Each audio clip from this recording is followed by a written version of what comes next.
జాతీయ స్థాయిలో పార్లమెంట్ ఎన్నికలు ఒక నెల రోజుల ముందుగానే జరిగే అవకాశం ఉందని ఊహాగానాలు ఉన్నాయి.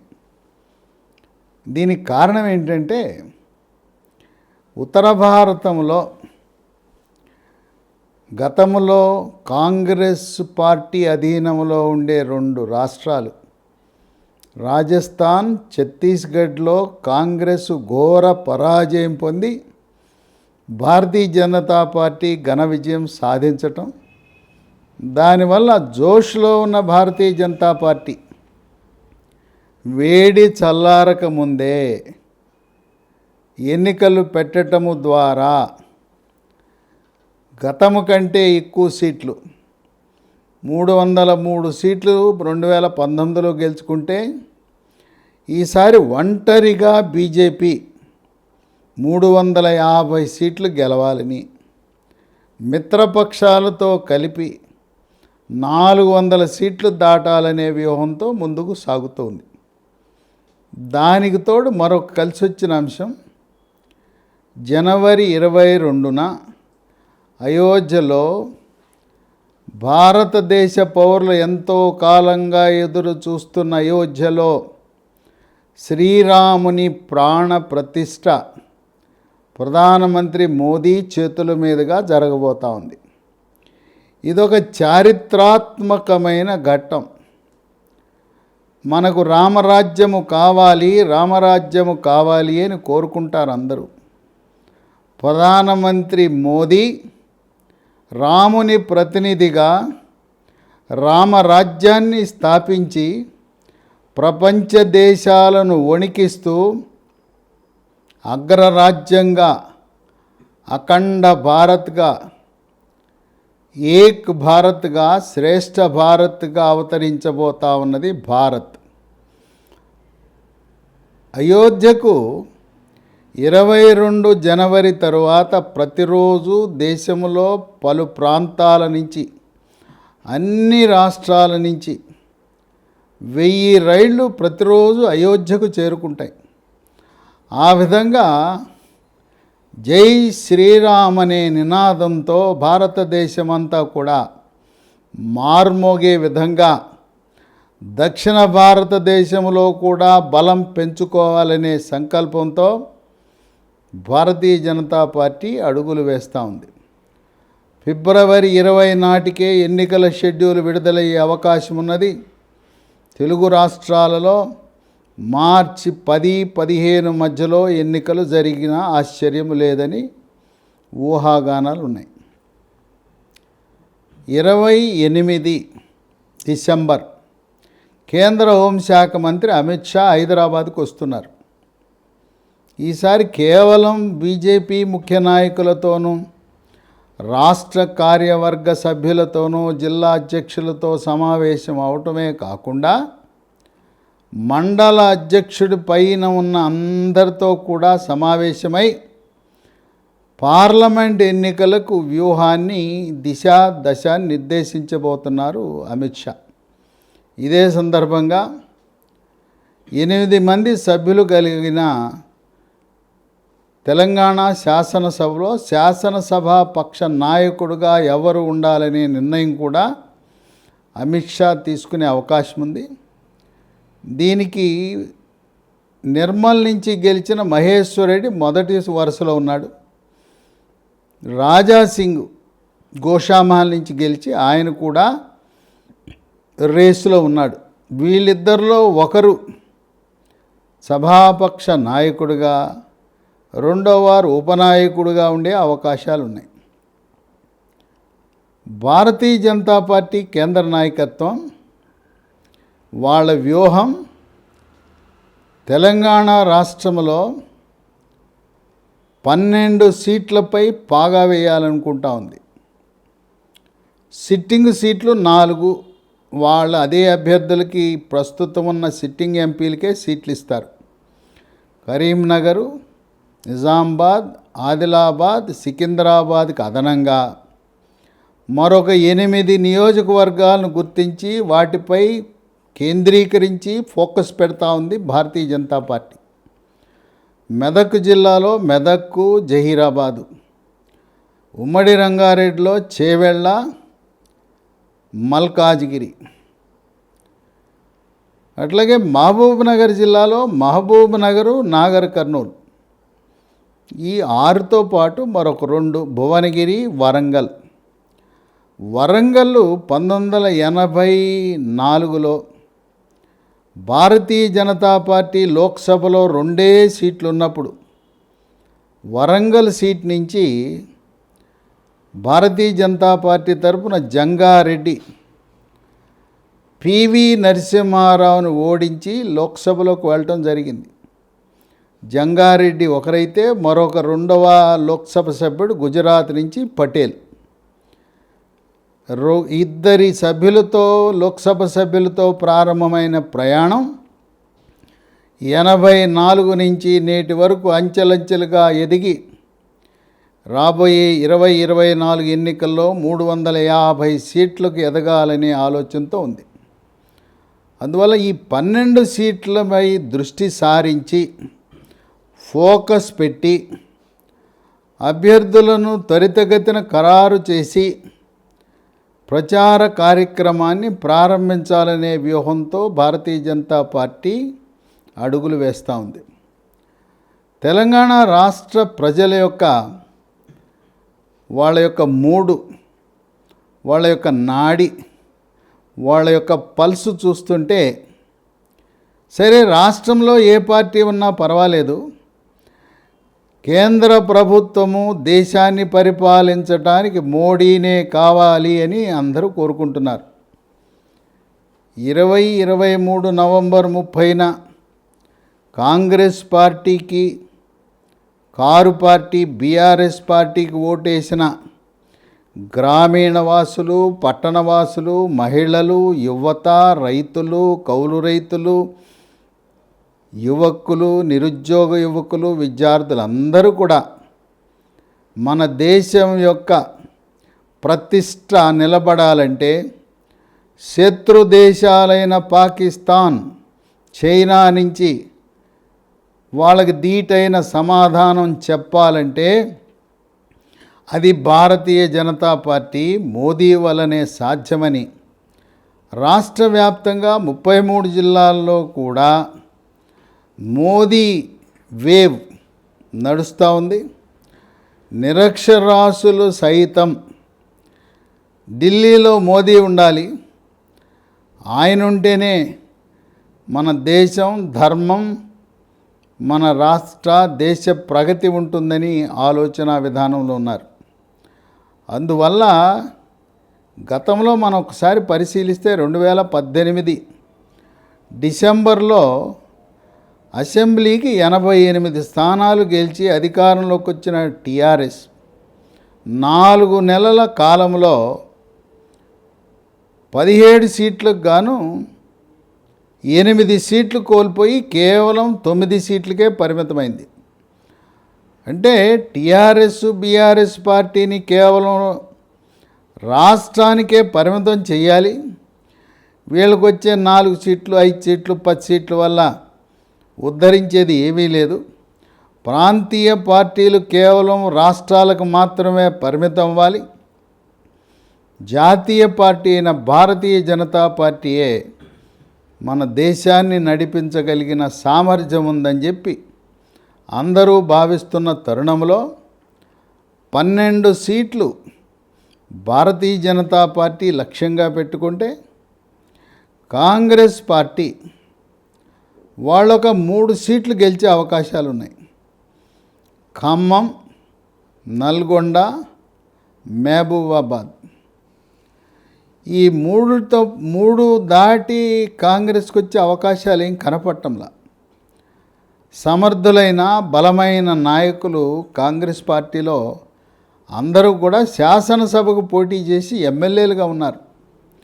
లోక్సభకు పోటీ చేయటానికి ఈ రోజున రేవంత్ రెడ్డి, ఉత్తమ్ కుమార్ రెడ్డి, కోమటిరెడ్డి వెంకట్రెడ్డి, కోమటిరెడ్డి రాజగోపాల్ రెడ్డి లాంటి సీనియర్ నాయకులందరూ కూడా శాసనసభకు వెళ్ళటం వల్ల ఒక రకంగా లోక్సభకు కాంగ్రెస్ పార్టీ తరపున పోటీ చేయటానికి ప్రముఖ నాయకుల కొరత ఉన్నమాట వాస్తవం. కనుక వాళ్ళు 3 సీట్లు దాటి గెలిచే అవకాశం కనపడటంలా. ఇక బీఆర్ఎస్ పార్టీ ఇప్పటికే అనేక మంది పార్టీలు మారి గ్రామాలలో మండలాల్లో బీఆర్ఎస్ పార్టీని వీడి కాంగ్రెస్లో చేరుతున్నారు. బీఆర్ఎస్ పార్టీ తరపున మెదక్లో కేసీఆర్ పోటీ చేస్తే కేసీఆర్ ఒక్కడే బీఆర్ఎస్ పార్టీ తరపున గెలిచే అవకాశాలు కనపడుతున్నాయి. హైదరాబాదుని ఎంఐఎం పార్టీ గెలుచుకుంటుంది, అసదుద్దీన్ ఓవైసీ గెలుస్తాడు. ఈ విధంగా సింహభాగము 12 సీట్లు బీజేపీ కైవసం చేసుకోవాలనే ఆలోచనతో అస్త్రశస్త్రాలు సంధించి హితబోధ చేసి వ్యూహరచన చేయటానికి అమిత్ షా ఈయన అపర చాణక్యుడు లాంటి వాళ్ళు, అభినవ సర్దార్ వల్లభాయ్ పటేల్ లాంటి వాళ్ళు. ఆయన వ్యూహరచన చేశాడంటే రాజకీయ పార్టీలు, ప్రతిపక్ష పార్టీలు, విపక్షాలు గింగిరాలు తిరగాల్సిందే. ఇప్పుడు భారతీయ జనతా పార్టీ తరపున పోటీ చేయటానికి అభ్యర్థుల్ని రంగం సిద్ధం చేసుకుంది. కొన్ని పేర్లు లీక్ అయినాయి. ఏ నియోజకవర్గాలలో ఎవరెవరు పోటీ చేస్తున్నారనేది మనం పరిశీలిస్తే సిట్టింగులు 4కి 4 సిట్టింగు స్థానాలు ఇవ్వటం జరుగుతుంది. మొదటిది Adilabad, Soyam Bapurao. 2 Nizamabad, Dharmapuri Arvind. 3 Karimnagar, Bandi Sanjay. 4 Peddapalli, S Kumar. 5 Warangal, doctor G Vijayaramarao, మాజీ మంత్రి, మాజీ ఎంపీ. 6 మహబూబాబాద్, హుస్సేన్ నాయక్ కానీ, మాజీ ప్రధాన కార్యదర్శిగా పదవీ విరమణ చేసిన సీనియర్ ఐఏఎస్ అధికారి రామచంద్రు నాయక్, లేదా దిలీప్ నాయక్, లేదా రవీంద్ర నాయక్. 7 ఖమ్మం, ఇక్కడ గరికిపాటి మోహన్ రావు మాజీ రాజ్యసభ సభ్యుడిని ఒప్పించి ఖమ్మంలో పోటీకి పెట్టాలనే ఆలోచన ఉంది. ఆయన కాకపోతే గల్లా సత్యనారాయణ. 8 నల్గొండ, ఇక్కడ గూడూరు నారాయణ రెడ్డి. గూడూరు నారాయణ రెడ్డితో పాటు జితేంద్రను కూడా పరిశీలిస్తున్నారు. 9 భువనగిరి, గతంలో బీఆర్ఎస్ పార్టీ తరపున లోక్సభలో గెలిచి పనిచేసిన డాక్టర్ బూరా నర్సయ్య గౌడ్.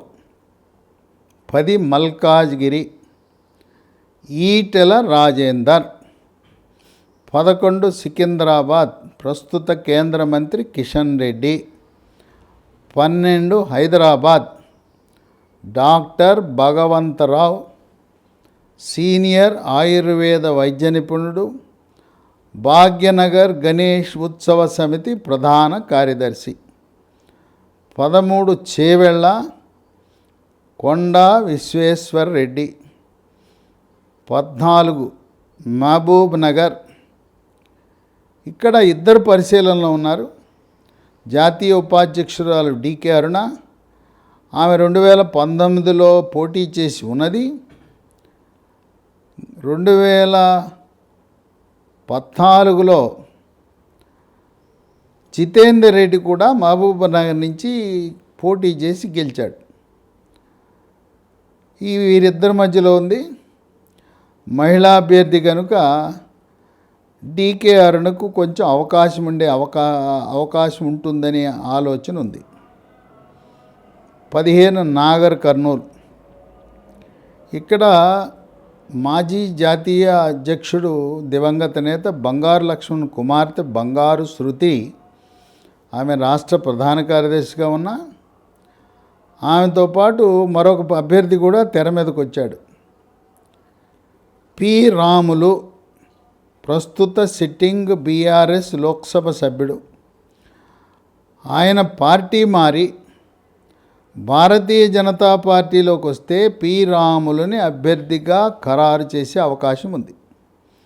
రాములు కాకపోతే రాములు కుమారుడు కూడా పోటీ చేయాలనే ఆలోచనలో ఉన్నాడు. 16 మెదక్ రఘునందన్ రావు మాజీ ఎమ్మెల్యే. 17 జహీరాబాద్. ఇక్కడ బీబీ పాటిల్ 2014లో గెలిచాడు, 19లో గెలిచాడు. కారు పార్టీ బీఆర్ఎస్ పార్టీ తరపున. ఆయన గతంలోనే పార్టీ మారతాడు, బీజేపీలో చేరతాడనే ఊహాగానాలు ఉన్నాయి. 2019లో కూడా కేవలం స్వల్ప మెజారిటీ 10,000 మెజారిటీతో గెలిచాడు. బీబీ పాటిల్ ఆయన హిందీ భాష, మహారాష్ట్రతో కర్ణాటకతో ఆయనకున్న సంబంధాలు, ఆయన పార్టీ మారి భారతీయ జనతా పార్టీలోకి వస్తే జహీరాబాద్లో బీబీ పాటిల్కి బీజేపీ టికెట్ ఇస్తుంది. ఒకవేళ ఆయన రాకపోతే టైగర్ నరేంద్ర, ఆలే నరేంద్ర, దివంగత నేత, భారతీయ జనతా పార్టీకి తెలుగు రాష్ట్రాలలో పునాది లాంటివాడు. టైగర్ నరేంద్ర కుమారుడు ఆలే భాస్కర్. ఆయన ప్రస్తుతం తెలంగాణ రాష్ట్ర బీజేపీ ఓబీసీ మోర్చా అధ్యక్షుడిగా ఉన్నాడు.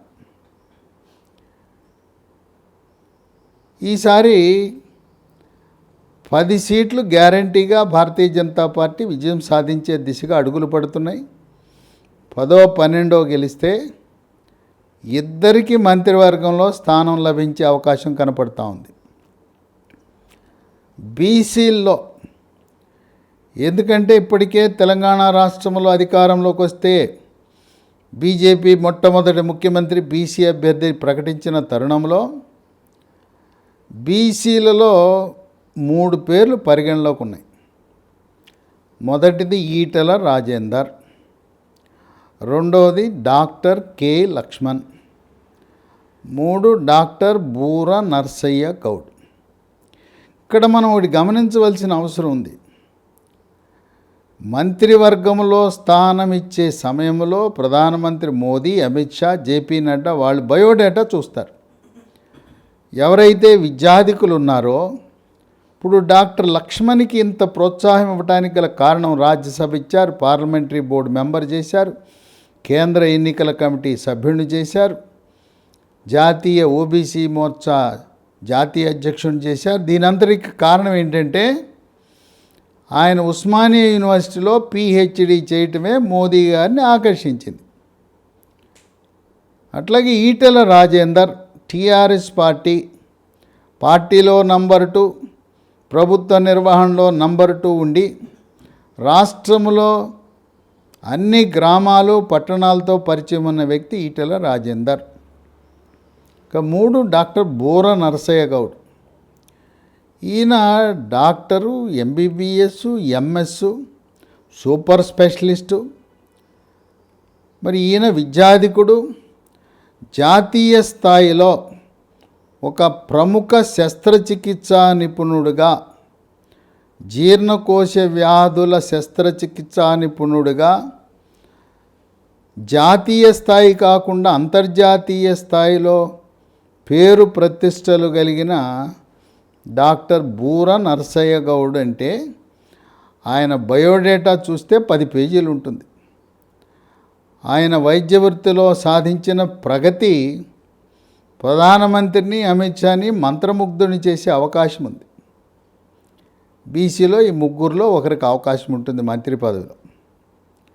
రెడ్డి సామాజిక వర్గంలో కిషన్ రెడ్డి ఉన్నాడు, కానీ కొండా విశ్వేశ్వరరెడ్డి కూడా కలిసి వచ్చే అంశం ఇంకోటి ఉంది. ప్రధానమంత్రి మోదీని ఆకర్షించే విషయం ఏంటంటే ఎవరైతే అమెరికాలో ఉన్నత విద్యను అభ్యసిస్తారో కొన్ని సంవత్సరాలు స్థిరపడి అక్కడ పనిచేసి వచ్చిన వాళ్ళంటే భారతదేశాన్ని అమెరికా కంటే ఒక మెట్టు పైన పెట్టాలి కనుక అమెరికా యూరప్పుల యొక్క సంస్కృతి పని విధానము తెలిసిన వాళ్ళను ప్రధానమంత్రి కార్యాలయంలోనూ క్యాబినెట్లోనూ తీసుకునే అవకాశం ఉంది. పైగా కొండా విశ్వేశ్వరరెడ్డి యొక్క రాజకీయ నేపథ్యం, ప్రముఖ స్వాతంత్ర సమరయోధుడు, ఉమ్మడి తెలుగు రాష్ట్ర ఉప ముఖ్యమంత్రి, నిజాం సాయుధ పోరాటంలో ప్రాణానికి సైతం తెగించి పోరాడిన కేవి రంగారెడ్డి, ఆయన పేరు మీదే ఈ రోజున రంగారెడ్డి జిల్లా ఏర్పాటు చేయటం జరిగింది. ఆయన మనవడు ఆ రంగారెడ్డి గారు కొండనే, ఈయన కొండా విశ్వేశ్వరరెడ్డి. కనుక రాజకీయ నేపథ్యం. అదే కాకుండా కొండా విశ్వేశ్వరరెడ్డి విద్యాధికుడు, మేధావి, ముక్కుసూటి వ్యక్తి. తర్వాత ఆయన రాజకీయాల్లో డబ్బు సంపాదనకు రాజకీయాల్లో తన వ్యాపారము ద్వారా సంపాదించిన డబ్బుని హారతి కర్పూరంలా కరగబెడుతూ రాజకీయంలో పారదర్శకంగా ₹1 అవినీతి లేకుండా ఈ రోజున కొండా విశ్వేశ్వరరెడ్డి ఆదర్శప్రాయమైన రాజకీయాలు నెరవేరుస్తున్నాడు. కొండా విశ్వేశ్వరరెడ్డిని ఏ రాజకీయ పార్టీ కూడా విమర్శించే పరిస్థితిలో లేదు. ఆయన భార్య, ఆయన మామగారు డాక్టర్ ప్రతాప్ సి రెడ్డి. ఆయన భారతదేశంలో ఈనాటి కార్పొరేట్ ఆధునిక వైద్యానికి నాంది. భారతదేశంలో 150 హాస్పిటల్ స్థాపించి ప్రపంచవ్యాప్తంగా అపోలో గ్రూపుని, భారతదేశ జెండాని పతాక స్థాయిలో ఎగరవేస్తూ ఈ రోజున అపోలో హాస్పిటల్ అంటే తెలవని వారు ఎవరూ లేరు. కనుక అపోలో ఆసుపత్రి యాజమాన్యం చైర్మన్, వ్యవస్థాపక చైర్మన్ యొక్క అల్లుడుగా ఆయన యొక్క వ్యక్తిగత యొక్క చరిత్ర వల్ల కొండా విశ్వేశ్వరరెడ్డి బయోడేటా చూస్తే మళ్ళీ మోడీ గారు ఇంకోటి చూస్తాడు, గతంలో ఒకసారి పనిచేసి ఉండాలి. కొత్తగా లోక్సభలో ప్రవేశించే వాళ్ళకి అవకాశం ఇవ్వరు. ఒక 5 సంవత్సరాల పాటు లోక్సభలో పనిచేసి ఉండాలి. కొండా విశ్వేశ్వరరెడ్డి 5 ఏళ్ళు పనిచేశాడు గతంలో. భారతీయ జనతా పార్టీ అంటేనే మహిళలకు ప్రాధాన్యత ఇచ్చే పార్టీ. ఎంతో కాలంగా పెండింగ్లో ఉన్న మహిళా రిజర్వేషన్ బిల్లుకు విముక్తి కల్పించి 2029 నుంచి 3వ వంతు చట్టసభల్లో మహిళలకు రిజర్వేషన్ అవకాశం కల్పించిన పార్టీ భారతీయ జనతా పార్టీ. అందువల్ల మహిళలకు ప్రాధాన్యత ఇవ్వాలని డీకే అరుణ మహబూబ్ నగర్లో గెలిస్తే ఆమెకి క్యాబినెట్లో స్థానం కూడా లభించే అవకాశం ఉంది. ఇక ఎస్సీ ఎస్టీలకు వస్తే ఎస్టీల్లో మహబూబాబాద్ నుంచి రామచంద్ర నాయక్, ఆయన ప్రధాన కార్యదర్శిగా, చీఫ్ సెక్రటరీగా, సీనియర్ ఐఏఎస్ అధికారిగా పదవీ విరమణ చేసి విశేష అనుభవం గడించి అలాంటి వాళ్లను మోదీ చాలా ఇష్టపడతాడు. ఎందుకంటే 35 సంవత్సరాలు గ్రామీణ ప్రాంతాలలో, పట్టణ ప్రాంతాలలో వివిధ శాఖల్లో వాళ్ళు గడించిన అనుభవాన్ని ఒక శాఖ కేటాయించడం ద్వారా వాళ్ళు పరిపాలనా దక్షులుగా ఉంటారని చెప్పి ఎక్కడ senior IAS, IPS, IRS, civil service అధికారులు, ఐఎఫ్ఎస్ అధికారులు వాళ్ళు ప్రత్యక్ష ఎన్నికల్లో గెలవలేకపోయినా రాజ్యసభకు వారిని తీసుకొచ్చి మంత్రిగా బాధ్యతలు అప్పజెప్పే మనస్తత్వం మోదీ. కనుక మహబూబాబాద్లో గెలిస్తే రామచంద్ర నాయక్ కేంద్ర మంత్రి అయినా ఆశ్చర్యం లేదు. అలాగే విశేష రాజకీయ అనుభవం 1982 నుంచి ఈనాటి వరకు దాదాపు 45 సంవత్సరాల పూర్తి సమయం రాజకీయంలో ఉన్న డాక్టర్ విజయ రామారావు. ఆయన వివిధ హోదాల్లో ఎమ్మెల్యేగా, మంత్రిగా, లోక్సభ సభ్యుడిగా, ఉద్యమకారుడుగా 2001 సంవత్సరంలో కేసీఆర్ పార్టీ పెట్టిన మొదటి రోజు నుంచి 2014 వరకు 14 సంవత్సరాలు కేసీఆర్తో కలిసి అడుగులు వేసిన ఉద్యమ నాయకుడు డాక్టర్ విజయరామారావు. ఆయన వైద్యుడు, మామూలు ఎంబీబీఎస్ కాదు. ఆయన ఉన్నత విద్య ఎండీతో పాటు అనేక పలు కోర్సులు కూడా చేయటం జరిగింది. ఆయనకున్న రాజకీయ అనుభవం, వైద్యములో ఉన్నత శిఖరాలకు ఎదిగిన డాక్టర్ విజయరామారావు.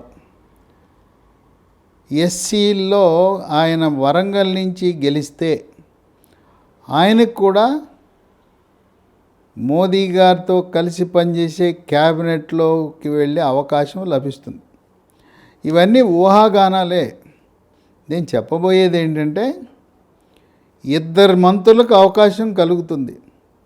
మరి ఇద్దరు మంత్రులు కలిసినప్పుడు బీసీ, ఎస్సీ, ఎస్టీ, రెడ్డి సామాజిక వర్గం, అగ్రవర్ణాలు అందరూ ఉండాలి కదా. ఒకరికి అగ్రవర్ణాల వారికి ఇచ్చినా ఒక బీసీ, ఎస్సీ, ఎస్టీల్లో ఒకటి తప్పనిసరిగా ఇస్తారు. బీసీకి అత్యంత ప్రాధాన్యత ఇస్తారు తెలంగాణ రాష్ట్రంకి వచ్చేసరికి. ఎందుకంటే తెలంగాణ రాష్ట్రంలో 60% బీసీలే ఉన్నారు. ఈ విధంగా 17 మంది అభ్యర్థులను ప్రాథమికంగా ఎంపిక చేసి ఎంత త్వరగా వీలైతే వాళ్లను, ఈ లోక్సభ అభ్యర్థులను రంగంలో దింపి ప్రచార పర్వాన్ని ప్రారంభించి 12 సీట్ల లక్ష్యంగా, 12 లక్ష్యం పెట్టుకుంటే కనీసం 10 అయినా సాధించాలనే దృక్పథంతో భారతీయ జనతా పార్టీ వేగంగా అడుగులు వేస్తున్నది.